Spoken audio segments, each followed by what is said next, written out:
अस्सलाम वालेकुम एवरीवन। इस वीडियो में मैं चैप्टर नंबर 16 जो हमने स्टार्ट किया हुआ था उसके शॉर्ट क्वेश्चंस कर रहे थे, उसी का ये पार्ट 3 है। इससे हम लोग ऑनवर्ड स्टार्ट करेंगे। क्वेश्चन नंबर 17 तक हो गया था, क्वेश्चन नंबर 18 से स्टार्ट करते हैं। चलें, define BOD, how is it measured, कि बीओडी क्या, उसको डिफ़ाइन करें और ये कैसे मेजर किया जाता है। तो बीओडी क्या होता है, इसको मैं थोड़ा सा एक्सप्लेन कर देती हूँ पहले, फिर हम लोग इसकी डेफिनेशन देखते हैं। कोई भी ऑर्गेनिक मैटर है ना, उसको डिकम्पोज करने के लिए जो माइक्रो ऑर्गेनिजम्स को ऑक्सीजन रिक्वायर होता है वो बीओडी होता है। ठीक है, सिंपल वर्ड्स में ये। तो बीओडी बी मतलब रिप्रेजेंट कर रहा है कि बायोलॉजिकल ओ ऑक्सीजन डिमांड। ठीक है, तो बायोलॉजिकली जो ऑक्सीजन डिमांड होती है वो होता है। तो इसको डिफाइन देखें, the value of BOD is the amount of oxygen consumed. जितनी अमाउंट ऑफ ऑक्सीजन कंज्यूम करेगा या रिक्वायर होगी, कहाँ कब रिक्वायर होगी, जब बायोलॉजिकल ऑक्सीडेशन होगी। ठीक है, जो ऑर्गेनिक मैटर है उस सैंपल, इन द सैंपल में उसकी बायोलॉजिकल ऑक्सीडेशन जो होती है उसमें जितना ऑक्सीजन रिक्वायर होता है वो आप बीओडी कहलाते हैं। आगे देखते हैं कि उसी चीज़ को एक दो पॉइंट में और डिस्कस किया हुआ है कि बीओडी क्या है। ये कैपेसिटी ऑफ ऑर्गेनिक मैटर है कि वो कितना कंज्यूम करता है ऑक्सीजन को, मतलब इन अदर वर्ड्स वही बात की हुई है। जो मेन चीज़ है यहाँ पे कि 5 डेज़ में हम लोग देखते हैं इसको। Oxidation reaction is catalysed bye micro organisms, क्योंकि ये बायोलॉजिकल ऑक्सीडेशन हो रही है ना। तो जब बायोलॉजिकल ऑक्सीडेशन हो रही है तो जो होगा वो कैटालाइज बाय माइक्रो ऑर्गेनिजम्स ही होगा। That are already present in a neutral water, जो न्यूट्रल वाटर में ही प्रेजेंट होते हैं। ये अभी हमने डिफाइन किया बीओडी को। अब देखें इसको मेजर कैसे करते हैं। मेजर करने का भी बहुत आसान तरीका है। आसान तरीका ये है कि आपने वाटर सील कर देना। ठीक है, वाटर सैंपल लेना है, उसको सील कर देना, डार्क में रखना है और कांस्टेंट टेम्परेचर प्रोवाइड कर देना। अब सील करने से पहले एक दफ़ा आपने ये 5 डेज़ के लिए करना है, मतलब 5 डे पीरियड ये सारा प्रोसेस करेंगे। एक दफ़ा जो कंसनट्रेशन ऑफ ऑक्सीजन है उसको मेजर करना है बिगनिंग में, और एक दफ़ा एंड पे, इसके एंड पे 5 डेज़ के एंड पे करना है, जो 5 डे का पीरियड होगा उसके एंड पे।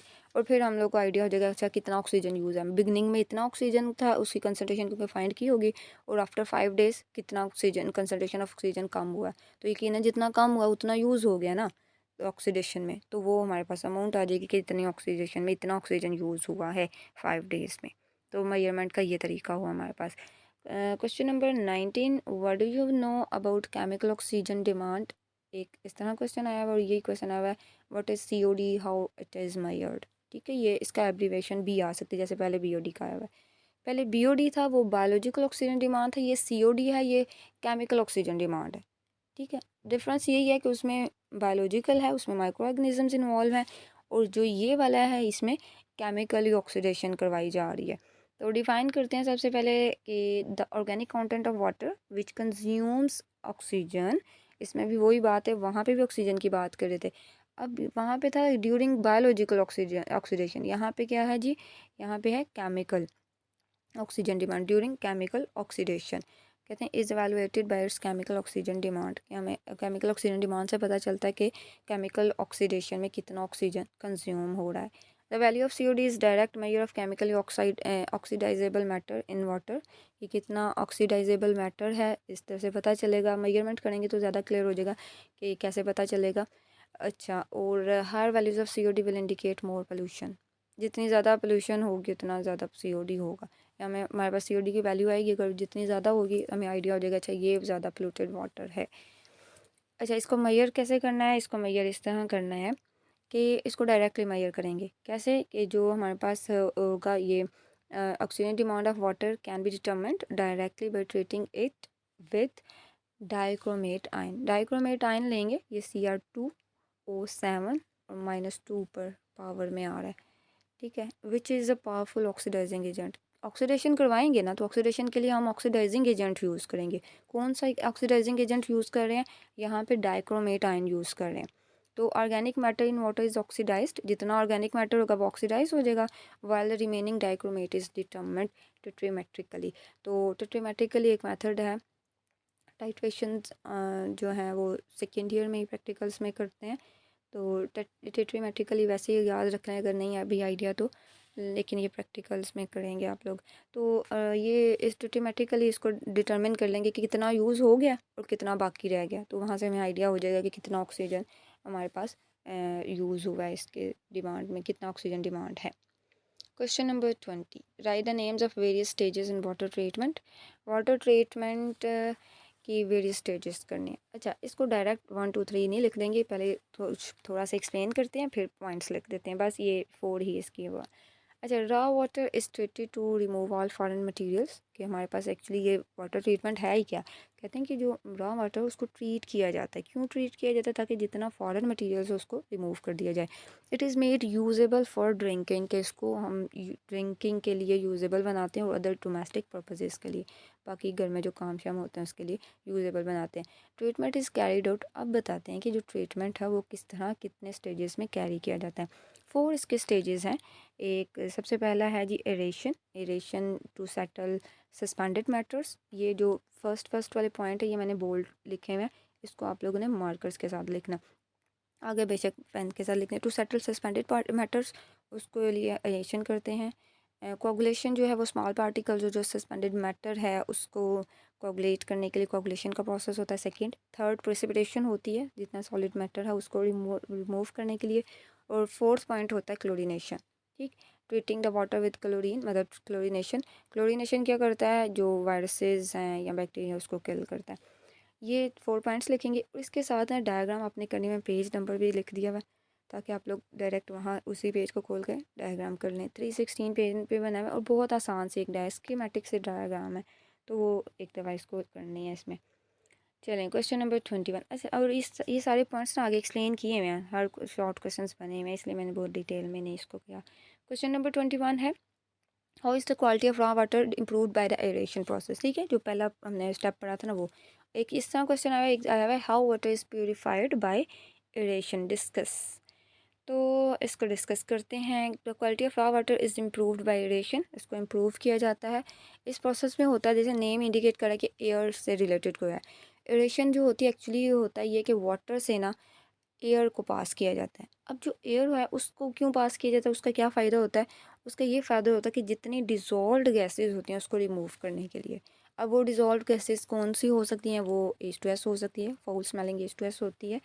ऑर्गेनोसल्फर कंपाउंड्स हो सकते हैं, वोलेटाइल ऑर्गेनिक कंपाउंड्स, ये सारी डिज़ोल्व्ड गैसेज़ के तौर पे मौजूद हैं। तो इसको रिमूव करने के लिए एरेशन करवाई जा रही है, वहाँ से एयर को पास किया जा सकता है। अब कहते हैं जो तो एरेशन के थ्रू हो जाते हैं ना ईज़िली ऑक्सीडाइज़, ठीक है, एयर के थ्रू जो ऑक्सीडाइज़ हो जाएगा वो एज अ कार्बन डाइऑक्साइड, मतलब वो कार्बन डाइऑक्साइड वहाँ से प्रोड्यूस करेगा। ठीक है, जब एयर वहाँ से पास करेगी तो कार्बन डाइऑक्साइड वो रिमूव करेगा वहाँ से। तो सेकंड पॉइंट फिर आता है कि जो नहीं होगा फिर उसका क्या करेंगे, कहते हैं जो रिमेनिंग पोर्शन होगा ऑर्गेनिक मटेरियल का उसको अगर रिमूव करना ज़रूरी है तो उसको रिमूव किया जाता है एक्टिवेटेड कार्बन से। ठीक है, एक्टिवेटेड कार्बन जो होता है वो एक्चुअली एब्जॉर्प्शन के थ्रू जो है इसको अपने साथ एब्जॉर्ब कर लेता है इम्प्योरिटीज़ को और वहाँ से फिर रिमूवल हो जाता है। तो ये सेकंड फिर अगर वहाँ से नहीं होगा, सारा नहीं रिमूव होगा एयर के साथ, तो एक्टिवेटेड कार्बन करेंगे, जो वाटर है उसको पास करेंगे ओवर एक्टिवेटेड कार्बन। तो एक्टिवेटेड कार्बन जो होगा एब्जॉर्प्शन के थ्रू उसको अपने साथ चिपका लेगा, तो वहाँ से इम्प्योरिटीज़ को रिमूव करेगा। और नेक्स्ट आता है कि aeration process also oxidises. Third point ये आता है कि हमारे पास जो वाटर सॉल्युबल फेरिक है ना, फेरिस है ना, उसको ये फेरिक में कन्वर्ट कर देता है। ठीक है, एयर जब पास करती है तो ऑक्सीडेशन होगी ना, उसमें ऑक्सीजन होती है, तो वाटर सॉल्युबल फेरिस जो होता है ना, जो +2 के साथ होता है ऑक्सीडेशन स्टेट जो होती है वो वाटर सॉल्युबल होता है, इसको फेरिक में कन्वर्ट कर देता है। मैं इसको रिमूव करती हूँ, नज़र आए, ये फेरिक में कन्वर्ट कर देगा Fe+3 में, जो कि बाद में इंसॉल्युबल फेरिक हाइड्रोक्साइड बना देता है, that can be removed as solid, जिसको सॉलिड के तौर पे रिमूव किया जा सकता है। आगे है लास्ट पॉइंट इसका, aeration also improves oxygen level of raw water. तो ये ऑक्सीजन लेवल भी उसका इंक्रीज करता है, इसको इम्प्रूव करता है। ये इसका पॉइंट्स हो गया हमारे पास। Question number 22। अच्छा, question number 22, how suspended impurities can be coagulated from water with alum. उसका ही सेकंड पॉइंट है, सेकंड वाला स्टेप जो है, write down the equation. Second question इसका इस तरह आया है कि write down the equation when suspended impurities are removed in the colloidal form in raw water। अच्छा, इसको कोगुलेशन क्या होती है पहले इसको थोड़ा सा समझ लें, फिर हम एलएम की एग्जांपल लेते हैं, इसकी इक्वेशन भी देखते हैं। कोगुलेशन हमारे पास होती है कि देखिए आपके पास ना, जस्ट इमेजिन ये आपके पास कोई है रॉ वाटर, इसमें ये इम्प्योरिटीज़ हैं जो मैं डॉट डॉट बना रही हूँ, इम्प्योरिटीज़ हैं। अब इसमें डालते हैं कोगुलेंट कोई भी, तो ये मैं एक जनरल से लिख देती हूँ कि ये मैंने कोगुलेंट डाला, ठीक है, ये कोगुलेंट डाल दिया। अब कोगुलेंट क्या करेगा, कोगुलेंट ये करेगा कि जो ये हमारे पास था जिसमें ये इम्प्योरिटीज़ थी, इनको ना ऐसे अपने साथ कोगुलेट कर देगा, मतलब इनको इकट्ठा कर देगा, एक बड़े पार्टिकल्स में कन्वर्ट कर देगा। जब बड़े पार्टिकल्स में कन्वर्जन हो जाएगी ना, ये ऐसे पहले देखें अलग अलग थे, अब ये इसको हम बोलते हैं कोगुलेशन हो गया, कि पहले जो टिनी पार्टिकल्स थे अब वो पार्टिकल्स को थोड़ा बड़ा साइज़ उसने कर दिया। मैं एज अ कोगुलेंट ना इसको ऐसे शो करती हूँ यहाँ पे कि ये कोगुलेंट भी साथ में है, इसने अपने साथ इसको इकट्ठा कर दिया ऐसे करके। अच्छा, ये कोगुलेशन हो गई है। फिर इसको बाद में यहाँ से रिमूव करना, मतलब छोटे पार्टिकल्स को रिमूव करना मुश्किल होता है ना, तो थोड़ा बड़ा होगा तो उसको वहाँ से रिमूव करना आसान हो जाएगा, तो इसको यहाँ से फ़िल्टर ऑफ कर दिया जाता है। अच्छा, अब हम बात करते हैं एलम की। एलम हमारे पास क्या होता है, एलम को हम सिंपल अगर बताऊँ तो वो फटकड़ी जो होती है जो घरों में यूज़ होती है, ये वो है। तो इसको कैसे यूज़ करते हैं, द सस्पेंडेड जो मटेरियल होता है, मैंने अभी जो बनाया था डॉट डॉट बनाए थे वो सस्पेंडेड थे ना, तो वही था, materials that are suspended are present in the colloidal form in raw water are removed by coagulation, उसको कोगुलेशन के थ्रू रिमूव किया जाता है। अब कोगुलेंट वो सब्सटेंस है जो कोगुलेशन करवाएगा, ठीक है। कहते हैं एलुमिनियम सल्फेट या एलम ले लें, उसको ऐड किया जाता है रॉ वाटर में, जो कि प्रिसिपिटेशन ऑफ सस्पेंडेड इम्प्योरिटीज़ जो होती हैं उसकी प्रिसिपिटेशन काज करता है, और बाद में हम वहाँ से उसको फ़िल्टर ऑफ कर लेते हैं। यहाँ पे एग्जांपल क्वेश्चन में देखें उन्होंने स्पेसिफिकली बताई भी है एलम की, तो हम एलम को डिस्कस कर लेते हैं। ये है एलम का फार्मूला, ठीक, ये एलम का फार्मूला है, potassium sulphate aluminium sulphate R24H2O। इसको अल्कलाइन मीडियम में यहाँ पे मेंशन किया हुआ है कि इसको अल्कलाइन मीडियम में डाला जाता है, तो ये एलुमिनियम हाइड्रोक्साइड, ठीक है, ये बनाता है। अब साथ में ये पोटासियम सल्फेट वाटर वगैरह ये तो बनेगा ही बनेगा। अब यहाँ पे आगे काम इसका है एलुमिनियम हाइड्रोक्साइड का। यहाँ पे देखें, यहाँ पे लिखा भी है, मेंशन किया, कहते हैं many suspended particles get absorbed on the surface of the gelatinous aluminium hydroxide, ठीक है। जो हाइड्रोक्साइड एक्चुअली बनता है वो जेलेटिनस होता है, तो ये जो एलुमिनियम हाइड्रोक्साइड था ना, ये वाला जो बना था, इसके ऊपर जो सस्पेंडेड पार्टिकल्स होते हैं वो एब्जॉर्ब हो जाते हैं, ठीक है। ये बात मैंने पहले थोड़ी सी जनरल एक्सप्लेन भी की थी, ये एब्जॉर्ब हो जाते हैं, फिर उसको बाद में वहाँ से रिमूव कर दिया जाता है। ये एलम का हमने एक्सप्लेन कर दिया। इसके अलावा फेरिक साल्ट जो है वो भी कह लें कि एज अ सेकेंड एग्जांपल के तौर पर याद रखें कोगुलेंट की, फेरिक साल्ट है, कहते हैं ये भी are also commonly used as coagulant, ये भी कॉमनली यूज़ होते हैं, लेकिन कहते हैं ये डिफ़िकल्ट टू हैंडल है, इसको हैंडल करना मुश्किल होता है, क्योंकि जो इनसॉल्युबल फेरिक ऑक्साइड बनते हैं ना वो प्रोड्यूस होते हैं इन द पीएच में, इतनी ज़्यादा रेंज में प्रोड्यूस होता है 3 to 13 में, तो इसको हैंडल करना मुश्किल है, लेकिन इसको फिर भी याद रखें, कोई पता नहीं क्वेश्चन आ भी सकता है। ये हो गया। नेक्स्ट है वाई इज़ क्लोरीन। ये क्वेश्चन हमने 22 किया है, आगे नंबर देना मुझे भूल गया है, तो 23 है ये। Why is chlorine used for the disinfection of water, क्यों भी यूज़ किया जाता है इसको, इसलिए किया गया जाता है क्योंकि ये पैथोजेंस को किल करता है। हमने जब पहले अभी पढ़ा था ना क्लोरीनेशन वाला, तो वहाँ पे भी मैंने एक्सप्लेन ये किया था, सबसे लास्ट वाला पॉइंट जो था मैं आपको रिकॉल करवा, ये देखें यहाँ लिखा हुआ treating the water with chlorine to kill viruses and bacteria, ठीक है, ये वायरसेस और बैक्टीरिया को किल करता है, इसलिए हम लोग क्लोरीन को यूज़ करते हैं। लेकिन एक बार इसका स्पेसिफिकली आंसर देख लेते हैं। कहते हैं chlorine is frequently use to disinfect water, chlorine treatment is very effective ये in killing the pathogens that may cause serious water borne diseases, जो वाटर बॉर्न डिजीज़ काज करते हैं ये ऐसे पैथोजेंस को किल करता है। और वो वाटर बॉर्न की आप थोड़ी एग्जांपल दे दें, जैसे टाइफाइड है, कॉलरा है, इसको हाईलाइट कर दें, कहते हैं जिसके which have killed many thousands of people around the world, मतलब ये इन डिजीज़ ने थाउजेंड्स ऑफ पीपल को किल किया हुआ है। और एक पॉइंट इसको भी मेंशन कर दें कि क्लोरीन जो होता है वो इनएक्सपेंसिव होता है। सिर्फ क्लोरीन के अलावा भी एक होता है, मैंने आगे मेंशन किया हुआ, ये एक्स्ट्रा के तौर पे शॉर्ट क्वेश्चन भी आ सकते हैं एमसीक्यूज़ के लिए भी, तो इसको भी देख लेते हैं कि इसके अलावा कौन सा करता है। तो कहते हैं जो the most commonly use disinfecting agent जो है ना, एक्चुअली इसमें भी क्लोरीन ही यूज़ होगी, लेकिन जो इसमें होगा वो हाइपोक्लोरस एसिड बनेगा। The most commonly use in disinfecting agent hypochlorous acid, hypochlorous acid जो है HOCl, ये अगर तो चैप्टर नंबर 5 आपने किया हुआ इनऑर्गेनिक का, तो हाइपोक्लोरस एसिड हमने वहाँ पे पढ़ा हुआ है, जब जहाँ पे ऑक्सी एसिड्स ऑफ हैलोजेंस पढ़े हुए हैं, तो वहाँ पे भी हम यही पढ़ते हैं कि ये जो होता है ना, ये स्टेबल नहीं होता। तो वही बात लिखी है कि ये स्टेबल नहीं होता, नॉट स्टेबल, ये इसको स्टोर नहीं किया जा सकता। तो इसको जनरेट करने के लिए फिर इसको क्या करेंगे, ये वाला रिएक्शन कराएंगे। क्या करेंगे, क्लोरीन गैस लेंगे, ठीक, और वाटर के साथ रिएक्शन करवाएंगे, और ये बन गया ACl ये वाला रिएक्शन वहाँ भी पढ़ा हुआ है वैसे तो ये AClO जो है ये हमारे पास हाइपोक्लोरस एसिड है।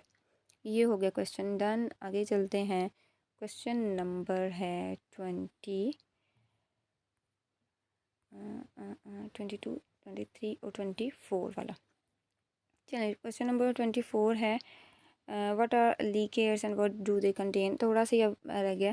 लीकेट्स जो होता है, कहते हैं the ground water which seeps in the landfill and liquid from the waste itself all percolate through the refused producing leachate। कि हमारे पास जो ग्राउंड वाटर जो कि सीप करता है लैंडफिल में, और जो लिक्विड होता है फ्रॉम द वेस्ट, जो वेस्ट होता है वो पर्कुलेट कर जाता है थ्रू द रिफ्यूज प्रोड्यूसिंग लीकेट, वो प्रोड्यूस करता है लीकेट को। अब लीकेट्स में क्या क्या होते हैं जी, लीकेट कंटेन्स, ये क्वेश्चन में पूछा हुआ specific, what do they contain. तो ये कंटेन करते हैं डिज़ोल्व्ड, सस्पेंडेड और माइक्रोबियल कंटामिनेंट्स। मतलब ये कंटामिनेंट्स को वो कंटेन करते हैं। इसमें कंटामिनेंट्स होते हैं कौन कौन से, डिज़ोल्व भी होते हैं, सस्पेंडेड भी होते हैं और माइक्रोबियल भी होते हैं। फिर गैसेस की बात करते हैं कि gases that are produced in landfills from the waste are methane. कौन सी गैसेस हैं, वो हमारे पास गैसेस हैं जी, अमोनिया, हाइड्रोजन सल्फाइड, नाइट्रोजन वगैरह, ये वाली गैसेस हैं। आगे द लीकेट कंटेन्स, दोबारा उसको थोड़ा सा एक्सप्लेन किया हुआ है। पहले उन्होंने सिंपल वो कंटामिनेंट्स का बताया हुआ है, अब बताया हुआ है कि ये एसिटिक एसिड, जैसे ऑर्गेनिक एसिड्स कौन कौन से होते हैं, तो एसिटिक एसिड है, और वेरियस फैटी एसिड्स हैं, बैक्टीरिया, हैवी मेटल्स और salts of common inorganic ions वगैरह वगैरह। ठीक है, तो ये सारा कुछ मेंशन करेंगे तभी ये क्वेश्चन कंप्लीट होगा, ये भी उसमें पाया जाता है। What is incineration gives two disadvantages. कि हमारे पास इंसिनरेशन क्या है, इंसिनरेशन एक एक्चुअली वेस्ट वाटर ट्रीटमेंट है, वेस्ट वाटर की वेस्ट ट्रीटमेंट प्रोसेस है, जिसमें सॉलिड वेस्ट को बर्न किया जाता है हाई टेम्परेचर पे। ठीक है, जो कि रेंज फ्रॉम 900 to 1000। इसके साथ में डायग्राम बनानी है आपने, ये पेज नंबर 318 में लिखा हुआ, बहुत आसान सी डायग्राम है, वो स्कीमेटिक सी डायग्राम है। तो इसमें बर्न किया जाता है हाई टेम्परेचर पे। ठीक है, ये वेस्ट ट्रीटमेंट है, वेस्ट वाटर, वैसे ही मेरे मुँह से निकल गया। The burning of the solid waste in the incinerator consumes all combustible materials leaving behind the non-combustible materials and the ash residues। मतलब है कि जब हम उसको जलाएंगे तो जितना combustible materials होगा वो सारा कंज्यूम हो जाएगा। ठीक है, वो एशेस में कन्वर्ट हो जाएगा, और जो नॉन combustible materials होगा वो रह जाएगा। तो इसका मतलब एट दी एंड हमारे पास वो रेजिड्यूज़ बचेंगे, जो ऐश रेजिड्यूज़ हैं, और नॉन कंबस्टिबल मटेरियल बचेगा। तो ऐश रेजिड्यूज़ ऑफ द इंसिनरेटर है, उसको डिस्पोज ऑफ कर दिया जाता है, या तो ऑन द लैंड और इन लैंडफिल्स में, या लैंडफिल्स में कर दिया जाता है। जो इंसिनरेशन में रिड्यूस्ड ऑफ वॉल्यूम, जब उसको जलाएंगे तो यकीनन जब वो एशेस में कन्वर्ट हो जाएगा तो उसका वॉल्यूम डिक्रीज़ कर जाएगा ना। तो नेक्स्ट है combustible components of garbage such as paper, plastics, wood provide fuel for the fire. ये जितना कंबस्टिबल होता है, जैसे ये पेपर को जलाएं या प्लास्टिक्स को या वुड को, कहते हैं ये फायर का फ्यूल प्रोवाइड करते हैं। ठीक है, फ्यूल के तौर पे यूज़ होंगे।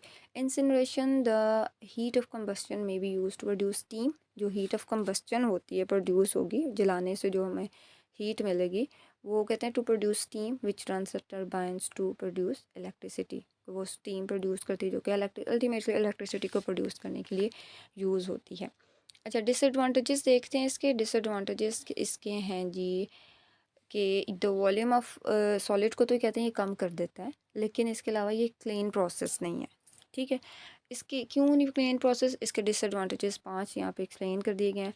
इट प्रोड्यूसेस एयर पोल्यूशन, ये एयर पोल्यूशन काज करेगा। ठीक है, करता है, ये कॉमन सेंस की बात है, समझ आती है, जब बर्निंग करते हैं तो एयर पोल्यूशन होती है। It also gives toxic ash भी प्रोड्यूस करता है ये।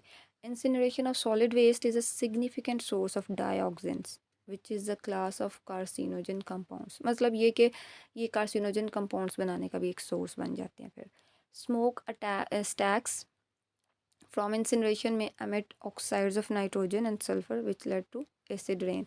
मतलब इसके थ्रू ऑक्साइड्स बनते हैं नाइट्रोजन और सल्फ़र वगैरह के, जो कि फर्दर एसिड रेन काज करते हैं। ठीक है, जो ऑक्साइड्स ऑफ नाइट्रोजन है जिसको नॉक्स भी कहते हैं, वो नाइट्रिक एसिड प्रोड्यूस कर देंगे, जो सल्फ़र वाले हैं वो सल्फ्यूरिक एसिड प्रोड्यूस कर देंगे, तो एसिड रेन काज होती है।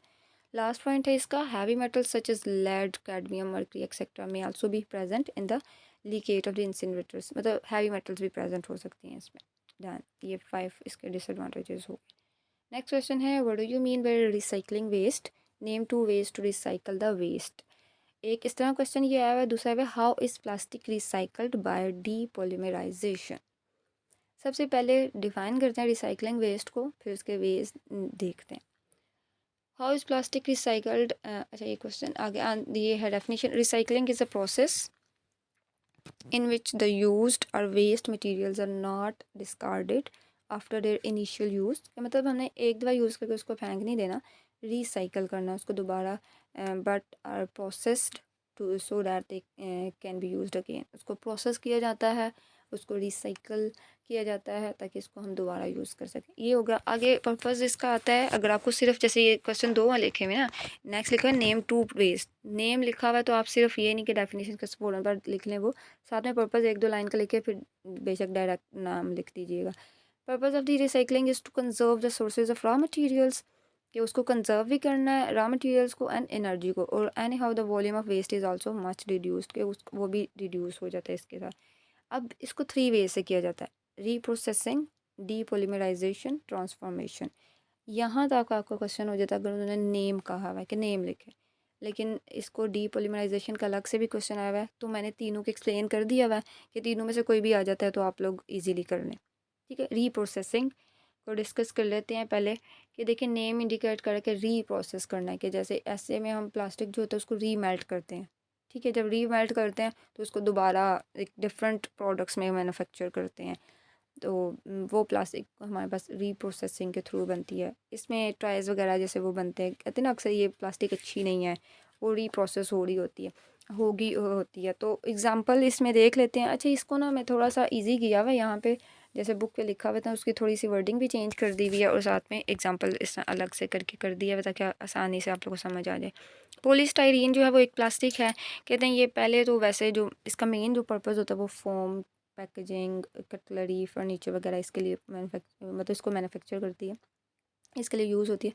लेकिन जब इसको रीप्रोसेस कर दिया जाता है तो फिर ये मैन्युफैक्चर करती है टॉयज़ को, ट्रेज़ वगैरह को, मतलब इसके लिए फिर यूज़ होती है। डीपॉलीमराइजेशन देख लेते हैं। डीपॉलीमराइजेशन का क्वेश्चन भी बेसिकली आया हुआ है। तो डीपॉलीमराइजेशन है, इसमें प्लास्टिक जो होता है इसको कन्वर्ट किया जाता है अपने ओरिजिनल कंपोनेंट्स में। वो केमिकल मेथड्स के थ्रू भी किया जा सकता है, थर्मल प्रोसेस के थ्रू भी किया जा सकता है। ठीक है, फिर कहते हैं इसको पॉलीमराइज्ड अगेन किया जाता है। जैसे फॉर एग्जांपल पॉलीइथाइलिन की एग्जांपल हम ले लेंगे, पॉलीइथाइलिन टरफथलेट की, कि ये थर्मली इसको डीपॉलीमराइज किया जाता है और in the presence of catalyst किया जाता है, फिर इसको हीट किया जाता है कि ये अपने ओरिजिनल कंपोनेंट्स में आ जाए। इसके एग्जांपल भी आगे ट्रांसफॉर्मेशन है। ट्रांसफॉर्मेशन में जो प्लास्टिक है उसको ट्रांसफ़र किया जाता है, उसको कन्वर्ट कर दिया जाता है लो क्वालिटी सब्सटेंसेस में। ठीक है, नेम इंडिकेट कर रहा है ट्रांसफॉर्मेशन, उसको ट्रांसफॉर्म कर देना है किसी लो क्वालिटी सब्सटेंसेस में, मतलब आफ्टर यूज़ एक दफ़ा जब यूज़ कर लिया तो फिर उसको लो क्वालिटी सब्सटेंसेस बना देंगे। तो ये लो क्वालिटी सब्सटेंसेस हैं, कहते हैं फर्दर यूज़ होते हैं प्रोडक्शन ऑफ अदर मटीरियल्स, और मटीरियल्स बना लेते हैं। जैसे cracking of polyethylene at high temperatures, cracking आपने चैप्टर नंबर 7 में पढ़ा हुआ डिटेल में। तो गिव्स ये क्या करता है, अगर इसकी क्रैकिंग करवाते हैं हाई टेम्परेचर पे तो ये मोनोमर्स देता है। ठीक है, जो कि which are use for the manufacture of lubricants, जो कि फर्दर फिर लुब्रिकेंट के तौर पर यूज़ किया जाता है जिसको। लास्ट क्वेश्चन है, mention 2 natural sources for the release of methane in the air. तो इसके 2 सोर्सेज हैं जी, एक पैडी फील्ड्स हैं, ये प्रोड्यूस करता है सिग्निफिकेंट अमाउंट ऑफ मीथेन को एटमॉस्फेयर में, और सेकेंड इसका है कि ये मीथेन प्रोड्यूस होती है anaerobic decomposition of organic matter से। अब ये उसका रिएक्शन भी लिखा हुआ है, ये बैक्टीरिया एरो के ऊपर आता है। तो एनारोबिक हमारे पास होती है डिकम्पोजिशन ऑर्गेनिक मैटर की बैक्टीरिया के थ्रू वाटर सेडिमेंट्स में और सॉइल्स में, तो मीथेन प्रोड्यूस हो जाता है वहाँ से। तो ये 2 हमारे पास इसके नेचुरल सोर्सेज आ गए। इसको अच्छे तरीके से करिएगा और best of luck for your paper. अभी रात के 2 बज रहे हैं और ईद का दिन गुज़र गया, रात है। तो I can say it's a Eid night. So best of luck for your paper. अल्लाह हाफ़िज़।